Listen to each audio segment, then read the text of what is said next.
CM योगी का निर्देश, धर्मस्थलों पर दोबारा नहीं लगने चाहिए लाउड स्पीकर। अगर आवाज आई तो थाना अध्यक्ष और अन्य अधिकारियों से लेंगे जवाब। उत्तराखंड में आम आदमी पार्टी को बड़ा झटका, कर्नल अजय कोठियाल ने आम आदमी पार्टी से दिया इस्तीफा।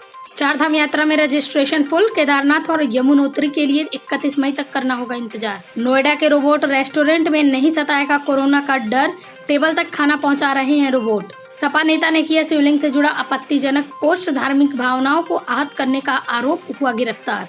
ज्ञानवापी मस्जिद मामले को लेकर मायावती का सरकार पर हमला, कहा धार्मिक स्थलों को निशाना बना रही बीजेपी। अचानक आरटीओ दफ्तर पहुंचे सीएम, धामी को देख मचा हड़कंप, लापरवाही पर आरटीओ सस्पेंड।